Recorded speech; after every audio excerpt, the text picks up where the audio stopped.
companies, and I would say that my advice for each one of them is very different. For example, we have Dr. Chain over there, female, one of the female co-founder, and I care about I care about privacy and wellness, because they're creating a health platform for everyone, and you can have control of your own data. For my 3D printed coin, what they're doing, they have community, they have influencer, right? So they have like a 69-page white paper. So I wanted more graphics and, more, like talk to your user. I came from PayPal, so, connect with your user, your investor. They're the normal people now. They're not going to be the people who's going to be like at Menlo Park, right? So lay language on your white paper, that's going to be more important than anything else, especially when your coin is going to be on the exchange, right? I do Talk TV, and they have 30 million users, and they have partnerships with Real Madrid, LA Clippers, so their company is a little bit different. So my advice to them is, it's just a little bit, they have the community, they have the user, because UA is usually the hardest, right, for startups. As you guys know, community.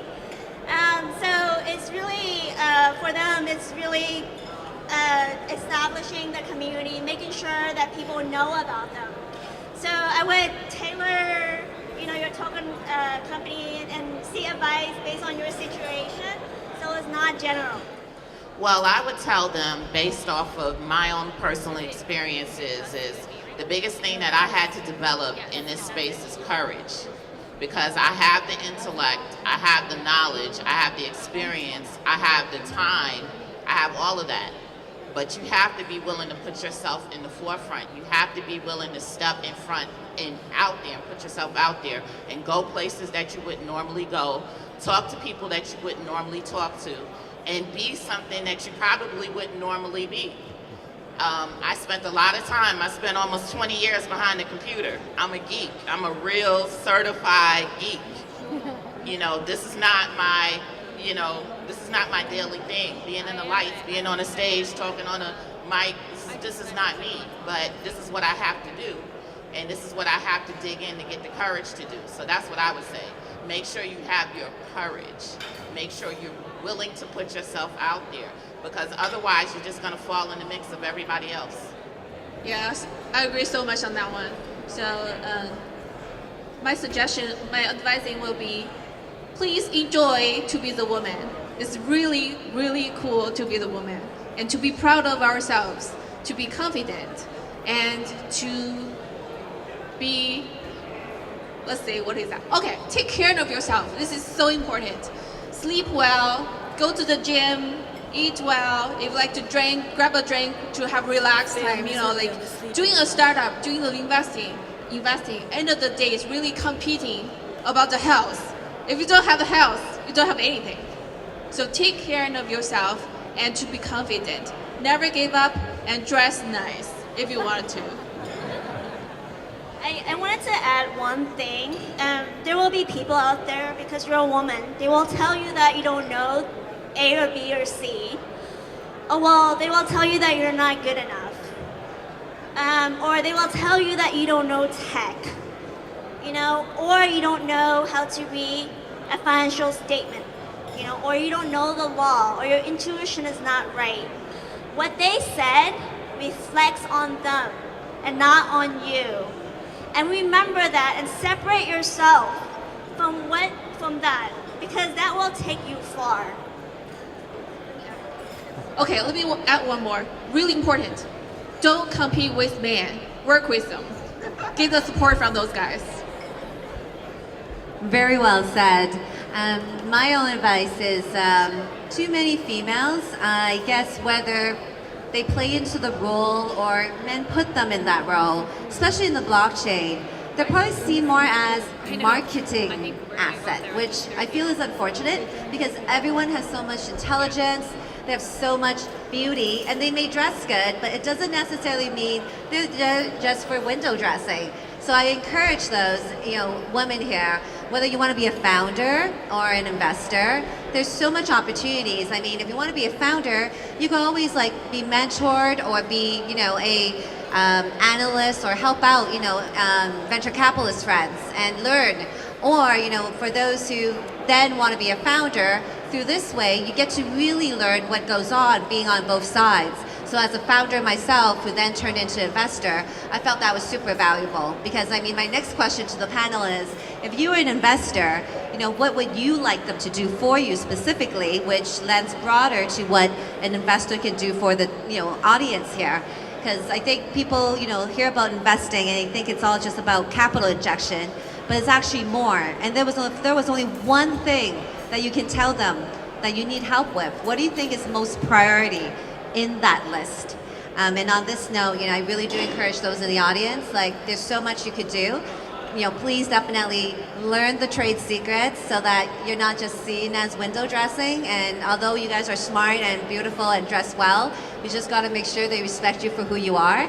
My favorite saying is, those who show don't know. I mean, they may post and say a lot of things and name drop, but those who truly know don't show that much. And we really want to be those that are silent yet respected, which we probably don't get that as females, but you know, when it's a male that walks into the room, they may get that respect. So hopefully we can do this collectively as a group.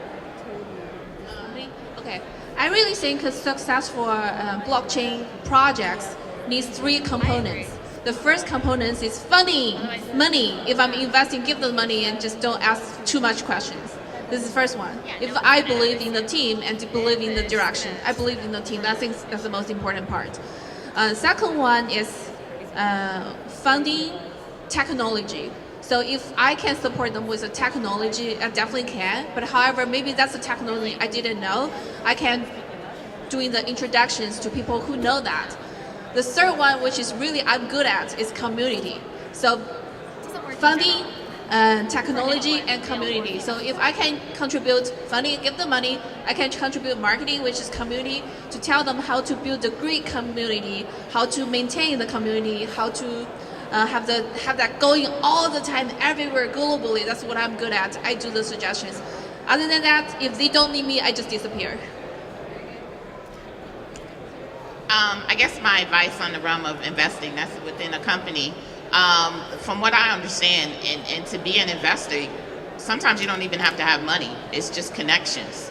So if you can pull together your connections, if you know that you know these people that do investing in real estate, or if you know someone that does investing in something else, you can bring them together and say, hey, I'm involved in the blockchain space. I want to put together a fund. I want to help out this initiative.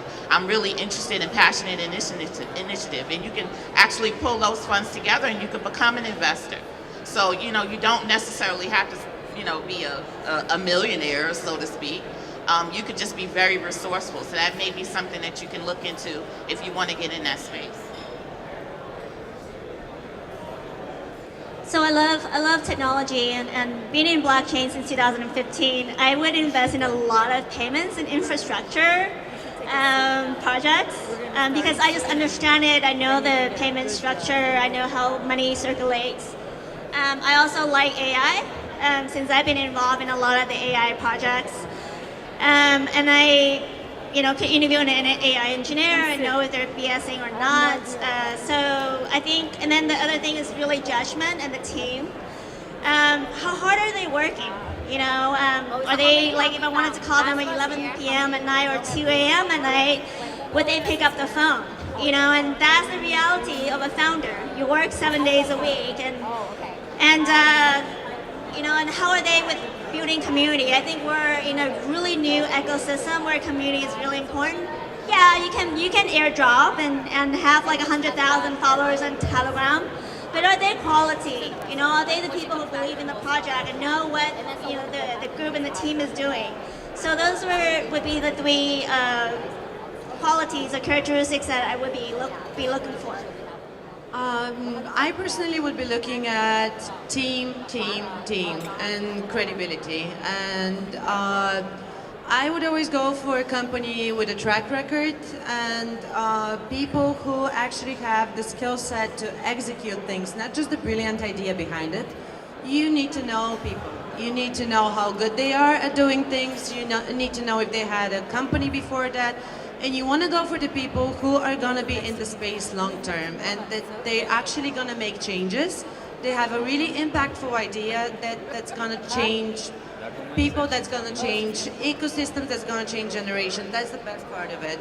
And usually those are the people who, again, tend to take the risk to do things. And I'm going to share a personal story. When we were actually deciding if we were going to make a security token or utility token, it was back in the days when everyone did everyone did an utility token just because it was easier to go with the SEC. And at that time, all of a sudden, we decided that it's better to go with the security one because long term, this is the future. This is something that's just gonna add so much value to the project. And it was a risky decision to make, but it was a certain person on the team who made that decision. And now, yeah, as I said, we're the largest security token in the space at all. And this is how you know that you have a visionary on the team, and this is how you know that that's something you want to invest in, because these people can go wrong. So this is my personal experience behind investing.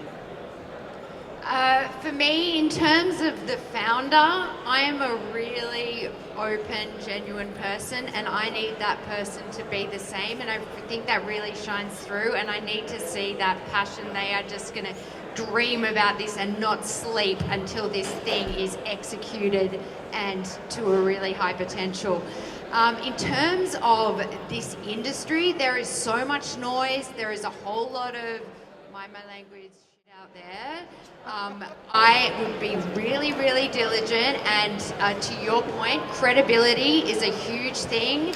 I would be looking at specifically, is blockchain a correct solution for this great vision? So great vision, is it the right tech solution? And is this team credible? Do they have the skills to roll it out? And are they credible people? That's my advice. Thank you. So many people have reached out to me, founders, investors, and asked sort of how my philosophy in investing is. I think three things. I come from a background that I started a company, it was acquired. So experience is very important. As an investor, you need to know what the founders are going through. Second is accountability. So much fundraising goes on in this space. Fundraising may be quite easy or difficult.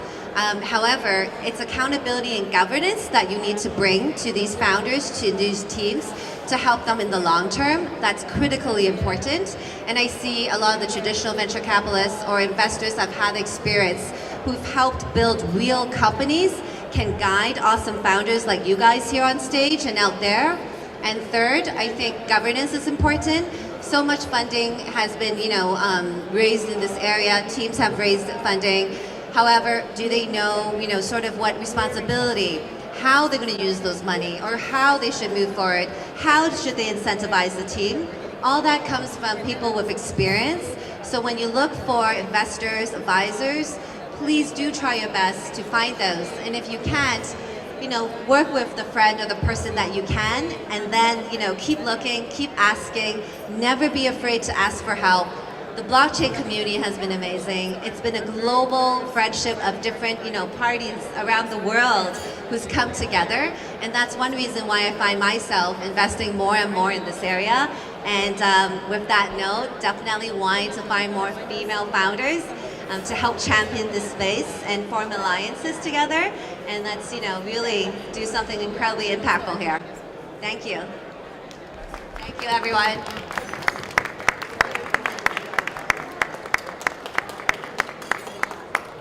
It's definitely getting more diverse and inclusive, so I'm really happy to hear that. So the next panel that we have is called Women VC Changemakers, and I'm going to hand it over to Radhika. Right? So thank you. Thanks, Lisa. So welcome to our Women in VC Changemakers panel. So I'm Radhika Iyengar-Emmons. I'm founder of StarChain Ventures. It's a new fund that is focused on enterprise projects as well as foundational platforms and protocols. I'm a serial entrepreneur by background, now turned investor. I've advised blockchain projects, totally focused on blockchain right now, and specifically in the healthcare space. That's an area in a sector that really excites me. I'm also a very passionate advocate for women in tech and women in blockchain. So welcome to the panel. I'm going to give each of my colleagues here on the panel a chance to introduce themselves, and then we'll launch into a really great discussion, hopefully. Hello everyone, my name is Irini Slosher and I'm a Director of Investments at IBI Ventures. I started my career in investment banking, mergers and acquisitions, and then transitioned into entrepreneurship in artificial intelligence and technology overall before making the deep dive into blockchain. And IBI Ventures, we're particularly focused on blockchain with enterprise, probably within different aspects of that, more along the technology side of like traceability or identity, and then how that applies in different industries. Hi everyone, my name is Asra. I work with venture capitalist Tim Draper, and I'm a partner at Draper University Ventures. We're obviously very big in blockchain, but aside from that, I grew up in Pakistan when the traditional entrepreneurship route first. The company was invested in by Tim Draper. That's how I met him. And then once I moved to the US, I started running a pre-accelerator called Draper U for him, and we essentially take companies which are very early stage and help them accelerate, and our alumni have raised over 250 million. But one of our biggest successes in blockchain is definitely Quantum or Qtum, which is a $5 billion company. It's the second biggest blockchain company in China. So definitely we're very big in the blockchain space. We're doing a whole bunch of programs for corporates in the space as well, and then also investing in the space. Hi everyone, my name is Vivian. I'm an investor at Coda Capital. It's a $200 million venture fund here in San Francisco. We've also been looking into the blockchain space recently. We've made 2 investments, one in Basis and another project out of Berkeley, which can't be disclosed at the moment. But I've been involved in the blockchain space for quite some time. I've been personally investing for many years. I'm advising a couple of different companies as well, and I'm excited for my fund to look at blockchain and crypto projects. Our fund is particularly focused on not just the picks and shovels of the industry, so like exchanges, custodian products, but also sort of the foundational protocols and looking at projects that help with interoperability and scalability. Hi everyone, it's awesome. Now I get to speak, and was happy moderating earlier. So as a woman VC, again, I think the most emphasis that I want to say is there's areas of different sectors. For myself, I invested into the infrastructure layer. I invested into founders that are the protocol layer, and also at the DApp layer. So I think DApp is important because I see more of the products nowadays but it's also fundamentally very important to invest and support the technology chains that are at the infrastructure. So I have invested into companies like Libra Credit, and into companies that right now is a stealth company. I've invested in their seed stage. It's advised and backed by professors, renowned professors, in some of the amazing universities here in the Bay Area. When we can announce that, I'll do that. But fundamentally, it's been amazing trying to add value to these founders even before they start raising. I think that's critical. And then with that, I think that you earn the respect of the founders and you can get allocation into that, and then help them continuously grow. So that's been my motto and sort of my philosophy. Hi everyone, my name is Myra Seha. I currently work with Indiegogo, and we're launching their new ICO platform. Prior to this, I do come from the VC world.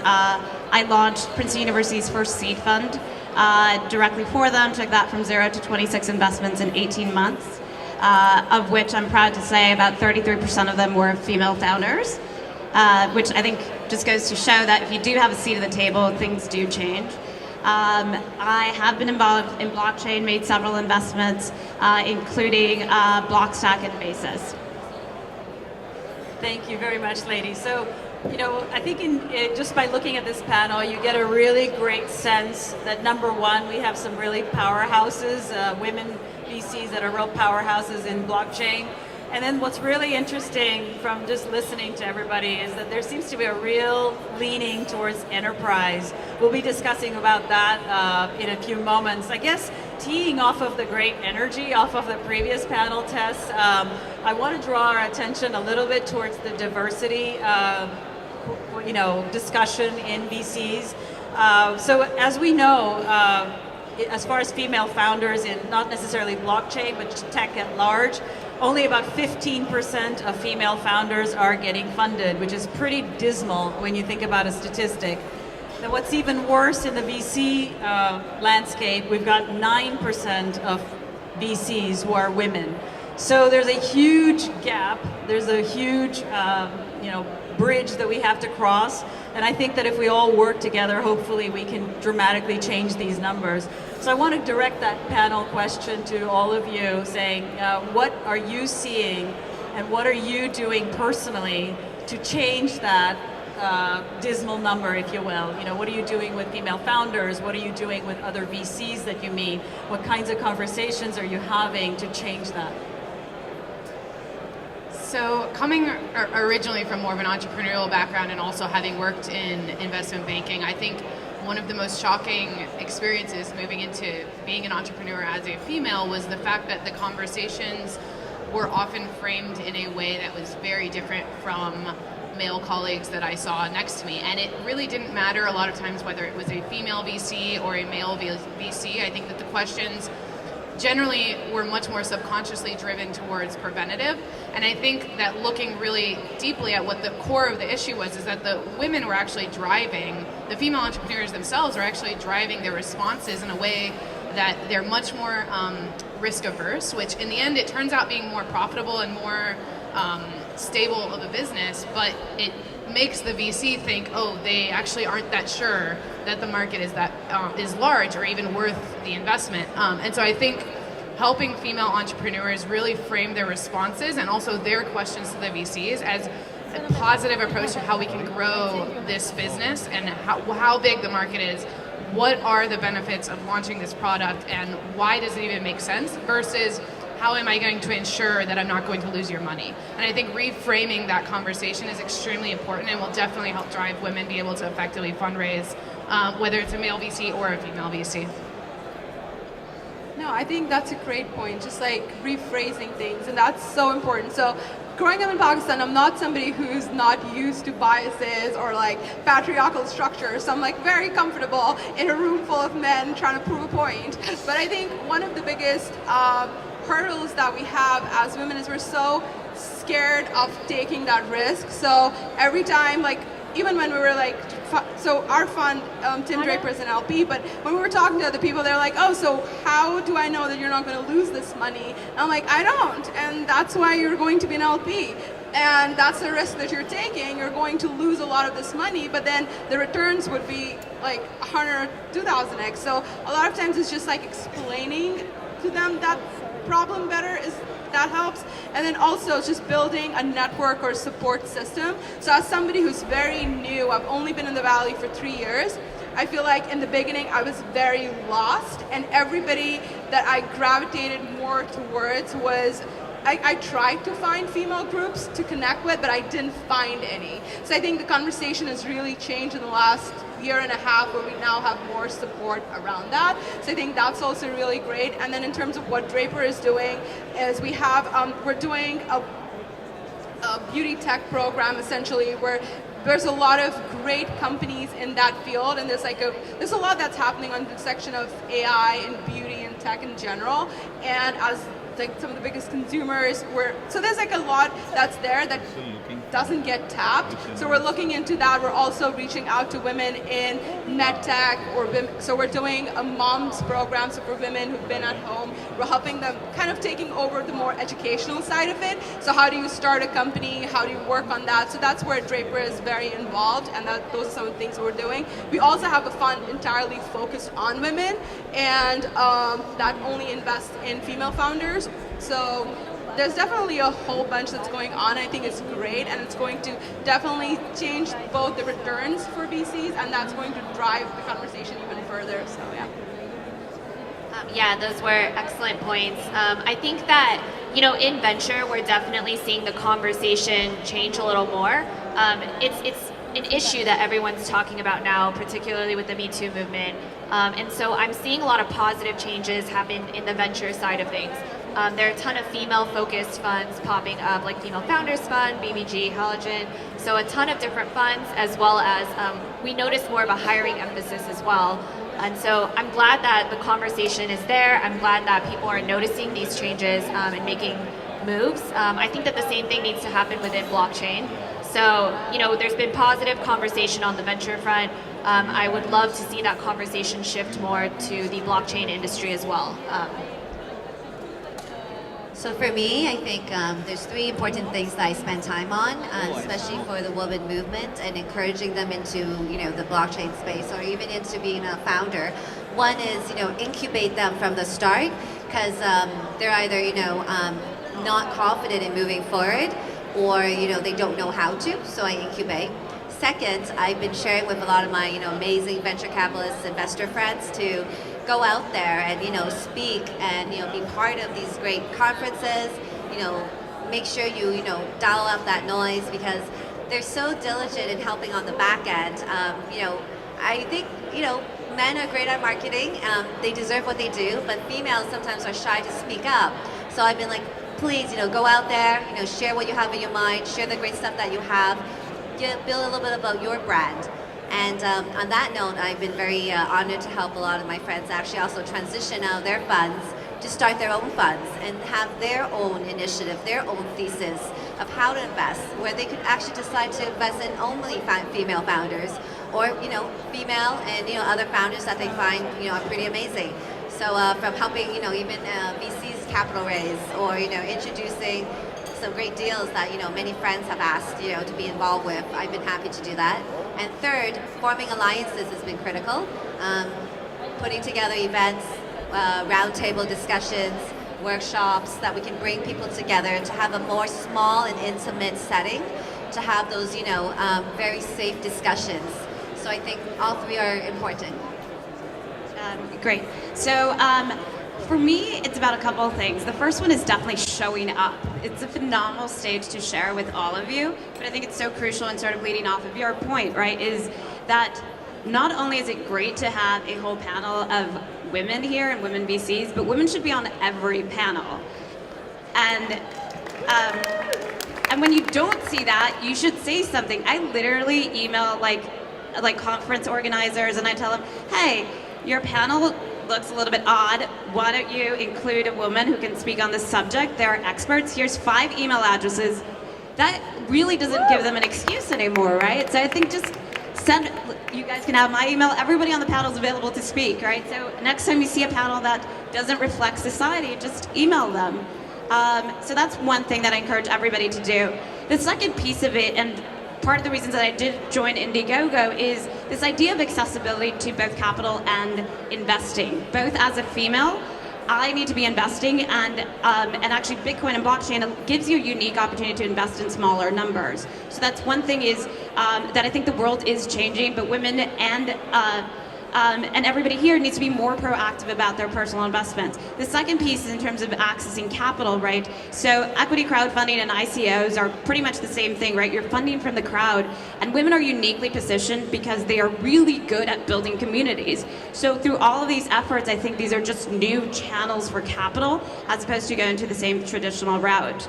And my last piece that I would encourage everybody here to do is, you guys can all help change happen with something so simple. Teach somebody about crypto, right? A man taught me how to buy my first Bitcoin. It was a fascinating experience, but you do need to hold somebody's hand, have somebody hold your hand for the first one. And then also inviting them to conferences. Next time you see, this great access to panels, to private dinners, bring a woman, right? It changes dramatically the conversation of that dinner piece for the better. And so, yeah, those are my 3